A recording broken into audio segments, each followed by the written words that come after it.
एक संत के पास एक बहरा आदमी सत्संग सुनने आता था। वह पूरी तरह से बहरा था। उसके कान थे, लेकिन वे नाड़ियों से जुड़े नहीं थे। वह एक शब्द भी नहीं सुन सकता था। एक दिन कुछ लोग संत से कहते हैं, बाबा जी, वह जो वृद्ध आदमी बैठते हैं, वे कथा सुनते सुनते हंसते हैं, लेकिन वह बहरे हैं। वे दो बार हंसते हैं, एक तो जब बाकी लोग हंसते हैं और दूसरा जब वे अनुमान से कुछ समझकर हंसते हैं। संत जी ने सोचा, वह बहरा है तो कथा सुनने क्यों आता है? संत जी ने देखा कि वह व्यक्ति रोज समय पर सत्संग में आता था और घंटों बैठा रहता था, कभी उठकर नहीं जाता था। यह देख संत जी को और अधिक कौतूहल हुआ।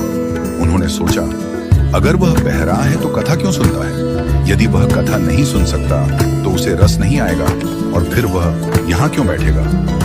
संत जी ने उस वृद्ध को बुलाया और उसके कान के पास ऊंची आवाज में पूछा, क्या तुम्हें मेरी आवाज सुनाई देती है? वृद्ध ने कहा, क्या बोले महाराज? संत जी ने फिर से आवाज और ऊंची कर पूछा, जो मैं कह रहा हूं क्या वह सुनाई पड़ता है? वृद्ध ने वही उत्तर दिया, क्या बोले महाराज? अब संत जी समझ गए कि वह व्यक्ति वास्तव में पूरी तरह से बहरा है। संत जी ने सेवक से कागज और कलम मंगवाया और फिर लिखकर पूछा, तुम रोज यहाँ क्यों आते हो जब तुम सुन नहीं सकते? वृद्ध ने लिखा, बाबा जी, मैं सुन तो नहीं सकता, लेकिन यह तो समझता हूं कि जब कोई महापुरुष बोलते हैं तो उनका शब्द पहले परमात्मा में डुबकी मारता है। वे जो बोलते हैं वह मेरी आत्मा को छूता है, भले ही मैं उसे